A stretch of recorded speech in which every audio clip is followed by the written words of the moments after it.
গতকালের একটা ভিডিও দেখে খুবই খারাপ লাগলো, খুবই। কেননা আমাদের বাংলা চলচ্চিত্রের দর্শক নন্দিত জনপ্রিয় নির্মাতা বদিউল আলম খোকন স্যারকে নিয়ে বিজয় সাকিবিয়ান নামে একটা ছেলে একটা বাজে কথা বলছে যে সে নাকি বস্তা পচা সিনেমা রিলিজ দিয়ে এই ঈদে নাকি সাকিব ভাইয়ের ক্যারিয়ার নষ্ট করতে যাচ্ছে। প্রথমে বলে নিই, আমি একজন সাকিবিয়ান, আমি একজন সাকিব ভক্ত।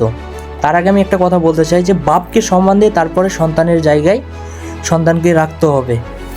কারণ ডিরেক্টররা হচ্ছে শিল্পী তৈরির কারিগর, মানে তারা যদি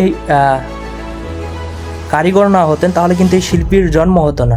এই যে আজকে আপনারা সাকিবের চামচামি করতেছেন বা সাকিবকে নিয়ে এত এত আলোচনা সমালোচনা হচ্ছে, এত কিছু শুধু সম্ভব হয়েছে বদিউল আলম খোকন সহ যে ডিরেক্টররা রয়েছে যারা তাকে কাস্টিং করে আজকে এই পর্যায়ে এনেছেন।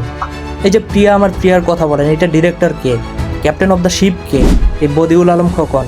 রাজাবাবু এই সিনেমার ক্যাপ্টেন অফ দ্য শিপ কে? এই বদিউল আলম খোকন।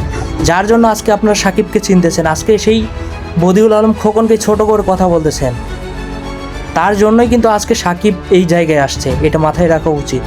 এটা বিজয় সাকিবিয়ানকে নিয়ে কিছু কথা বলি। ভাই, আপনি যে কথাটা বলছেন যে প্রডিউসার নাকি তাকে তার ক্যারিয়ার নষ্ট করার জন্য নাকি এই সিনেমাটা রিলিজ দিতে যাচ্ছে, আগুন সিনেমা।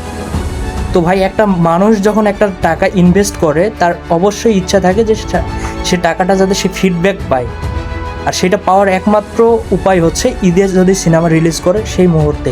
তাছাড়া কখনোই সম্ভব না, সেটা সাকিবের সিনেমা হলেও না। তো সে জায়গা থেকে তার একটা আশা আছে, ইচ্ছা আছে যে সেই ঈদের সিনেমাটা রিলিজ দিয়ে তার টাকাটা সে ফেরত আনবে। এটা কি অপরাধের কিছু? আপনি হলো আপনার টাকা কী করতেন? আপনি কি তার টাকাটা আপনি ফেরত দেবেন?